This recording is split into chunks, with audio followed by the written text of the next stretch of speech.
¿Sabes cuántos minutos hay en un día? 1440. ¿Sabes cuántas horas hay en una semana? 168. Para mí, es interesante que los ricos no puedan comprar más horas. Los científicos no pueden inventar nuevos minutos. Ni siquiera se puede ahorrar tiempo para gastarlo en otro día. Tienes un poco de tiempo hoy y dices, bueno, me gustaría ahorrarlo para mañana. No puedes hacerlo. ¿Enumeras tus días? ¿Te das cuenta lo importante que es cada día?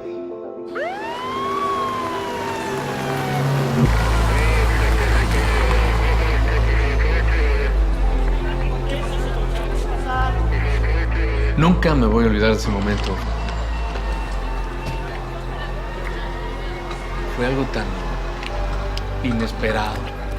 Además, yo no estaba preparado para hacer lo que me estaban pidiendo que hiciera. Y un día recibí una llamada y entonces me hicieron una propuesta.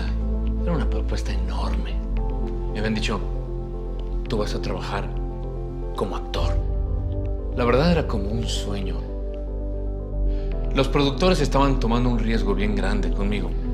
No solo el canal era nuevo, era una novela nueva, pero también era un actor nuevo. Yo no había actuado y ellos estaban apostando todo en mí. Yo estaba en el momento preciso donde tenías que escoger o era todo o era nada. Y yo sabía que podría cambiar todo para mí.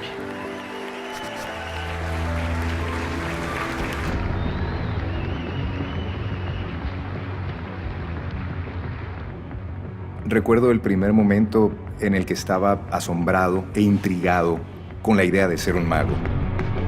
Fue el momento en que supe que en realidad podría ser bueno en esto. Es la cosa más divertida del mundo para mí.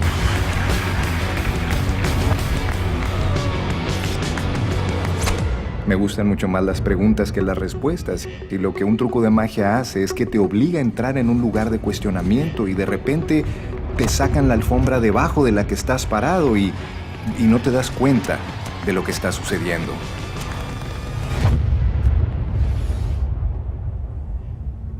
Fue a los 9 años que por primera vez me escuché en un altoparlante. Fue algo un poco raro porque no estaba acostumbrada a escucharme tan ampliamente, pero le agarré como el gusto. Me di cuenta que en ese momento estaba haciendo lo que yo deseaba hacer para el resto de mi vida.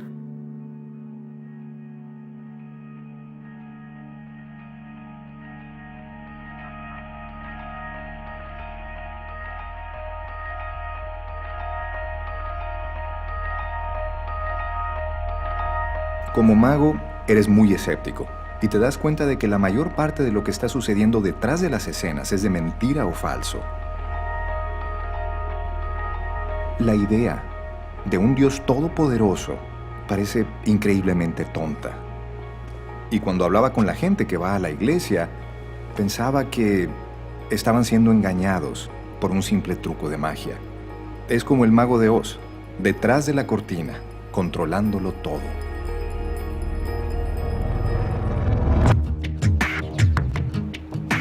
De adulto, entendí cómo hacer que la gente crea que algo era real, cuando en realidad no lo era. Soy un maestro de la falsedad, soy un charlatán por oficio.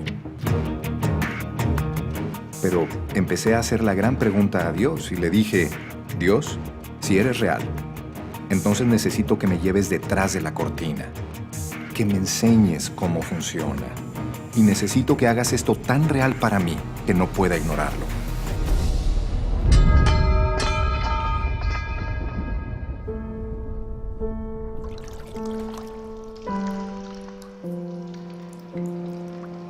Nunca olvidaré el día en que un hombre entró en mi habitación y me dijo, señor Monroe, no sé cómo decirle esto, pero usted tiene cáncer.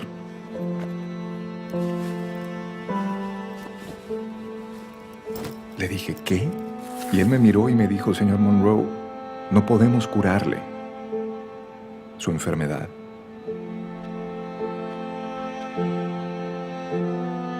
Mi esposa y yo estábamos en muy malas condiciones.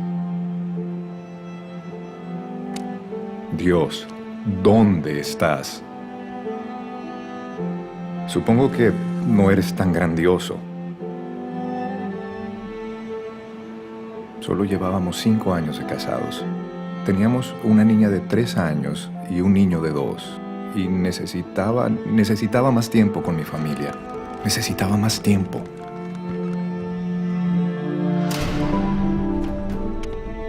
Francamente, con el éxito vino a mi vida puros problemas. Con la fama, lo que empecé a encontrar fue cómo cubrir todas aquellas cosas que eran deficiencias y huecos en mi vida y tratar de funcionar mejor en esa disfuncional manera de vivir. La fama empezó a alterar mi humildad, mi sencillez, y empezó a darme la fama cierto poder y control que yo creía que tenía todo aquí, y que si yo hacía pum, quiero eso, lo podía conseguir, porque de la noche a la mañana, de no tener nada, empecé a tener todo.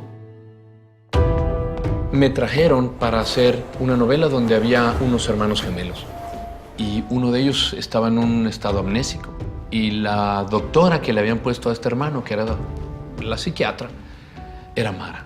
Así la conocí en un set, y después empezamos a enamorarnos y terminamos casados y compartiendo la misma familia. Eso era como el sueño para mí. Y cuando tuve todo eso, me di cuenta que no estaba contento. Me identifiqué en algunos momentos con la fama, con las posesiones, de tal manera que empezaba a ser el dinero mi Dios. Todo lo que pasaba detrás de mi vida que la gente no veía era fuerte. Yo pasaba 7, 8 meses fuera de mi casa, haciendo todo tipo de escenas, y eso empieza a afectar a la familia. Yo empecé a ser muy neurótico en mi casa. Empecé a tener poca paciencia con Mara, poca paciencia con mis hijos. Ya no quería volver a mi casa, y ellos ya no estarían cómodos, supongo, tampoco en estar aquí. Ese era el sueño de poder tener una esposa, una familia, una casa grande, un coche bonito. Y cuando tuve todo eso, me di cuenta que no estaba contento. Estaba odiando lo que debía amar y estaba amando lo que tenía que odiar. Hubo varios momentos en mi vida que me encontré sin sentido, en realidad, sin deseo de vivir. Nunca nadie me dijo que en esa carrera del éxito, cuando llegabas a la cima, no había nada. Por fuera te ves muy bien, pero por dentro estás en búsqueda de algo que todavía no has encontrado.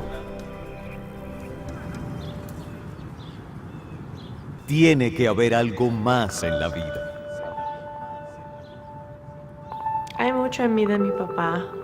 Primeros recuerdos de él vienen como desde cuando tenía 2 años de edad. Incluso mucha de mi parte artística viene de él. Teníamos una familia feliz, pero al poco tiempo de yo haber nacido, mi papá comenzó a ser un alcohólico. Y cuando yo tenía 6 años y medio de edad, mi papá murió de cirrosis del hígado. Tener 6 años y medio y sufrir la muerte de mi papá fue tal vez una de las cosas más difíciles que tuve que vivir. Y aún más difícil fue cuando mi mamá volvió a encontrar el amor después del fallecimiento de mi papá. Y luego ajustarme a una nueva familia, comencé a ser definida dentro de mi corazón como huérfana, que iba guiada por el viento a donde la llevara. Ahí fue donde la música realmente jugó un papel muy importante. Se convirtió en mi refugio, en mi escape. Recuerdo que llegó un momento dado en donde me enamoré. Me enamoré de un joven que al tiempo rompió mi corazón. Y cuando vino esa ruptura de corazón, comenzaron a aflorar todos los sentimientos de orfandad, todos los sentimientos de pérdida. Y comencé a pensar si tan solo Dios hubiera intervenido y hubiera evitado la muerte de mi papá, tal vez yo no tendría que sufrir todo lo que he sufrido en mi vida. Tomé mucho coraje contra Dios. Andaba con personas que cuestionaban la existencia de Dios.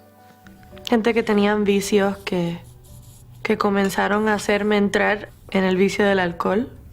Lo que yo había jurado que nunca iba a hacer, eso estaba haciendo.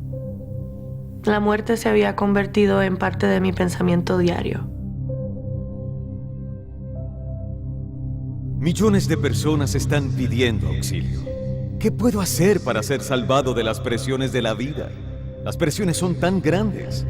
Contamos con una gran tecnología que nos ahorra tiempo, pero tenemos menos tiempo que nunca. Las tensiones en el hogar, problemas en el trabajo, problemas de salud, pagar las cuentas. Queremos gritarle a la vida, queremos escapar de la vida. Adlai Stevenson una vez dijo, no son los días de tu vida, sino la vida en tus días lo que cuenta. Tienes tanto tiempo, ¿y para qué? Las cosas que están rotas en tu corazón y en tu vida pueden ser restauradas en Cristo si pones tu fe y confianza en Él. Él murió en la cruz, Él se levantó de entre los muertos por ti. Él quiere darle dirección a tu vida. Él quiere darle paz, gozo y la seguridad de que si murieras, irás al cielo. Pero primero tiene que haber un cambio. Tienes que cambiar tu rumbo. Eso se llama arrepentimiento en la Biblia. Arrepiéntete, arrepiéntete. Casi 20 años haciendo personajes protagónicos, siempre le encontré el sentido a los personajes, pero nunca le encontré el sentido a mi vida. Cuando estudiaba una novela, si había algo que no entendía del personaje, lo que tenía que hacer era preguntarle al creador. El creador de la novela, yo le llamaba y entonces le decía, ¿por qué tiene esta relación tan desagradable con su papá? Pero si tenía una duda de mi vida, ni siquiera sabía quién era el creador. No sabía a quién tenía que acudir para que me ayudara. Había un amigo que trabajaba en la misma novela que estaba yo y él estaba en el equipo de las luces y llevaba una camiseta que decía, solo un hombre puede hacer la diferencia. Pero en la espalda decía Jesús. Yo no sé qué pasó, pero llamó mucho mi atención y me acerqué y le dije, Claudio, ¿por qué un hombre solamente puede hacer la diferencia? ¿Qué hay con este Jesús? ¿Por qué no me hablas de Jesús? Y al día siguiente, él llegó con una Biblia en la mano y me estuvo hablando de Jesucristo. Yo le llamé a Mara y le dije, Mara, Claudio me trajo una Biblia. ¿Me acompañas a la iglesia? Y ese día fuimos los dos a la iglesia. Ese día de verdad tuvimos un encuentro con Jesús. Nuestra vida cambió así. Fue un cambio del blanco al negro, del negro al blanco. ¡Fum! De verdad es el milagro más grande que ha sucedido en nuestra vida. Pasé mucho tiempo perdido hasta que encontré que Jesucristo ha ido a la cruz para salvar mi vida de pecado y para poder ponerme en el lugar correcto. Él llenaba todo aquello que necesitaba ser llenado. Solamente Jesús puede llenar tu corazón. Señor Jesús, te damos gracias. Fue increíble. Solo Dios te puede redimir de esa manera. Solo Dios es el único que te puede dar identidad.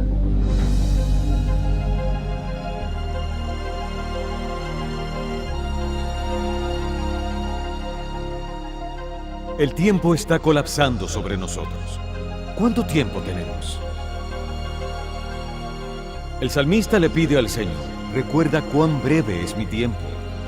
Mis días son como la sombra que se va y estoy marchito como la hierba. Mas tú, oh Jehová, serás para siempre y tu recuerdo por todos los siglos. Piensa en ello, Dios permanece para siempre. Pero en este mundo, somos como una sombra que está en declive. Todos estamos muriendo. Desde el momento en que naciste, empezaste a morir. ¿Cuánto tiempo tenemos? El oncólogo me miró y me dijo, señor Monroe, dijo, no podemos curarlo de su enfermedad. Sin embargo, hay algo que nos gustaría probar. Se llama un trasplante de médula ósea. El problema con su cuerpo es que los glóbulos blancos están haciendo malas copias de malas copias.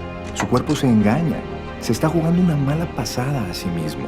Así que lo que tenemos que hacer es destruir por completo su sistema, con la esperanza de poder encontrar a una persona en el mundo que su ADN coincida con el suyo lo suficiente como para hacer crecer un nuevo sistema inmunológico, un nuevo sistema de sangre desde cero.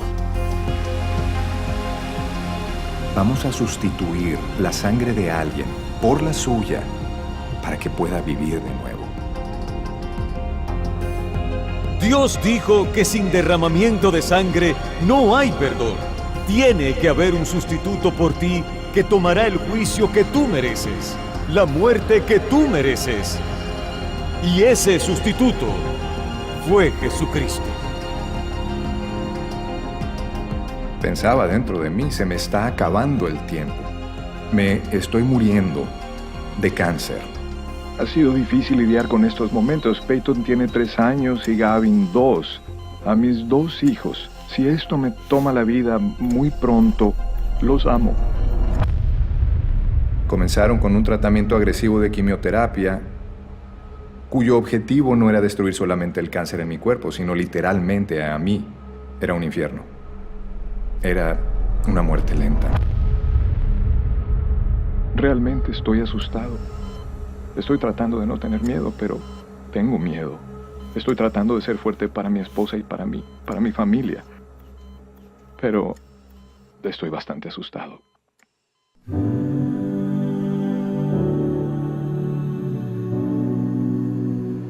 Estamos a la espera de saber del Programa Nacional de Donantes de Médula Ósea. 7 millones de personas actualmente están registradas en la base de datos. Y había un donante para mí, solo uno. Una chica que tenía 19 años. Dijeron, señor Monroe, el trasplante de médula ósea está previsto para el 23 de abril. Va a nacer de nuevo, dijeron. Va a ser como un bebé dentro del vientre nuevamente. Las enfermeras celebrarán su nuevo nacimiento en el hospital. Yo ya había oído eso antes en alguna de las iglesias que he asistido, pero literalmente iba a nacer de nuevo. Nunca voy a olvidar que el 23 de abril trajeron esta bolsa de sangre a mi habitación y todo el mundo estaba esperando en ese momento que mi cuerpo recibiría esa nueva vida, esa nueva sangre. Hoy estoy aquí, 100% completamente libre de cáncer. Y cuando hoy miran mi sangre, ven a una chica de 19 años. Ellos la ven el cromosoma XX. Me recuerda un versículo en Gálatas 2 que dice, ya no vivo yo, sino que es otra persona que vive dentro de mí. Y la vida que ahora vivo, la vivo en fe. Ella salvó mi vida. ¿En serio? Sí, ella salvó mi vida. Casi me muero de leucemia. Ella es mi donante de médula ósea. Ahí está.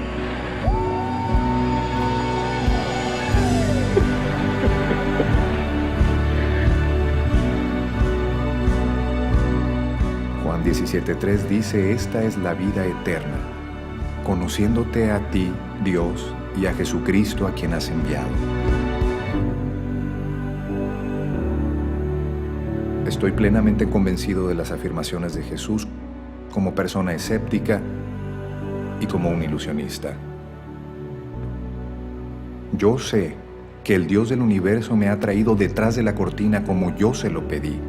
El cáncer fue como lo hizo, a través de mi vida. Y hay un cáncer espiritual que nos está comiendo por dentro. Y todos estamos anhelando, estamos rogando para que alguien intervenga y nos salve de esa condición. Dios mira tu corazón y Dios ve que tienes una enfermedad espiritual del corazón y que esa enfermedad espiritual se llama pecado. Y todos somos pecadores. Eso significa que hemos quebrantado las leyes de Dios, hemos desobedecido a Dios, nos hemos rebelado contra Dios y porque nos hemos rebelado vamos a tener que enfrentar un juicio. Oh sí, viene un juicio. Habrá algún día en que estarás delante de Dios en el gran día del juicio y que tendrás que rendir cuenta de tu vida y que tendrás que rendir cuenta de lo que hiciste con Jesucristo en esta misma noche. Porque va a haber un juicio.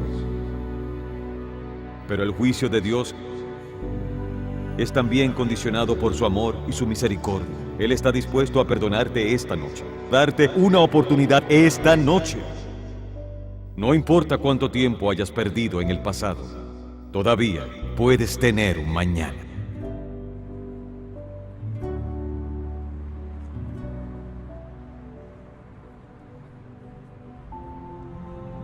Mi meta era ser famosa, llenar mi orgullo y llenar el vacío con el aplauso de la gente. Me invitaron a ser parte de un evento cristiano en la isla de Puerto Rico. Y cuando entré por la puerta del ensayo me encontré con un ambiente que yo no había experimentado en mucho tiempo, desde mi niñez. Y recuerdo que al entrar a ese salón hubo un choque entre mi tiniebla y mi oscuridad y la luz que había en ese lugar. Y comencé a temblar descontroladamente. Y cuando terminó el ensayo, yo me senté en mi auto y dije, bueno, Dios, si tú existes, si yo te intereso, si es verdad todo eso que dicen en la Biblia, tienes hasta la medianoche para demostrármelo.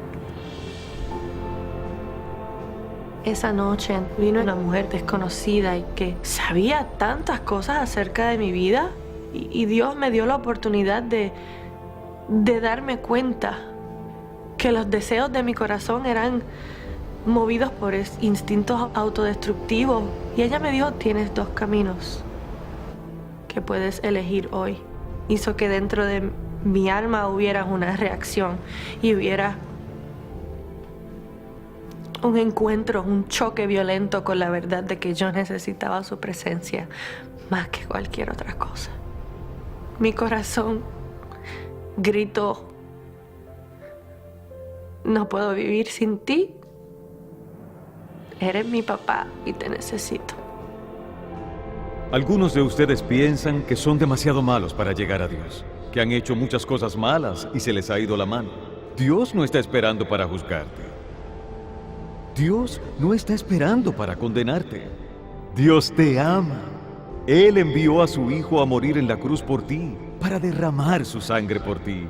Quiere poner sus brazos alrededor de ti y recibirte, y Él te llevará y te perdonará y te amará y será tu amigo. Si yo sufrí tanto por la muerte de mi papá, imagínate cuánto sufre un padre con la muerte de un hijo. Y Él hizo eso por mí.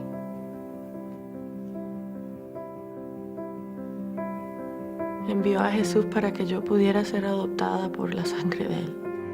Abba, Padre mío. En medio de la peor de mis circunstancias iba a buscar la manera de captar mi atención. Que aunque yo tenía coraje cuando yo le abrí la puerta de mi corazón, Él entendía que mi necesidad por Él era mucho mayor de esa rebeldía. Gran Dios de gloria, fuerza y poder, los cielos y la tierra haces estremecer.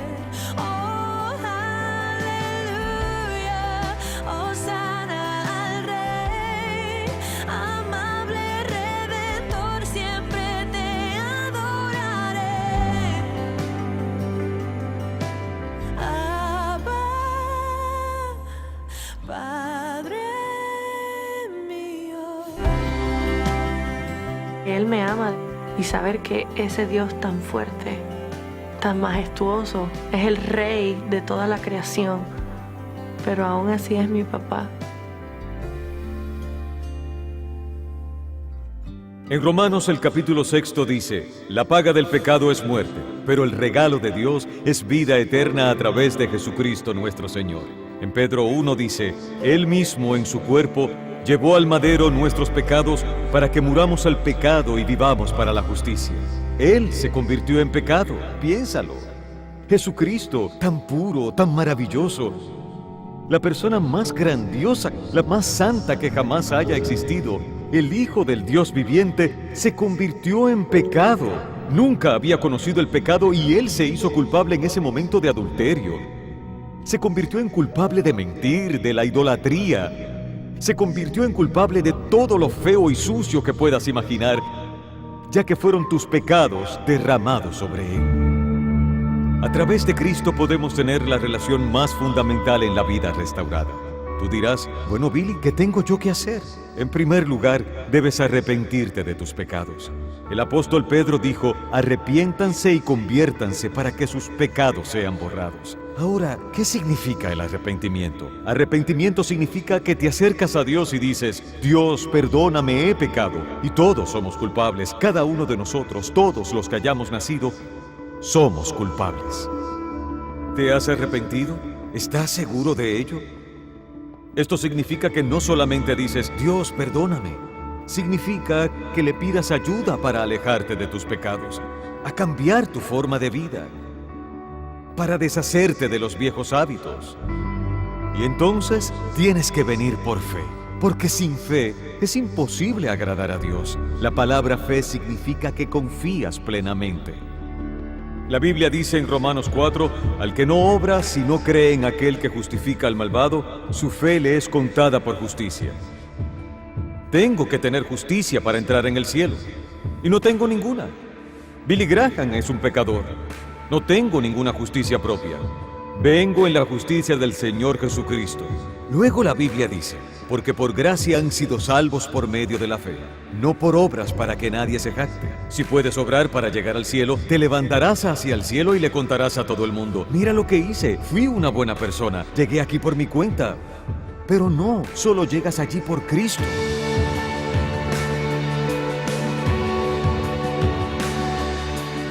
El hecho de que el tiempo es corto nos indica que hagamos algo al respecto. Porque la Escritura dice en 2 de Corintios 6:2, ahora es el momento, no mañana. Hoy, si escuchas su voz, no endurezcan sus corazones. Al escuchar un mensaje como este, puede ser muy peligroso porque tu corazón se endurecerá más. La próxima vez que escuches el Evangelio, tu corazón se endurecerá más y más y más. Ven a Cristo ahora. Si incluso hay un susurro en tu corazón que te dice que te acerques a Él, ven y di, Señor, me entrego a ti completamente. Quiero estar seguro de que estoy listo para encontrarme contigo. Ven a Él, ven.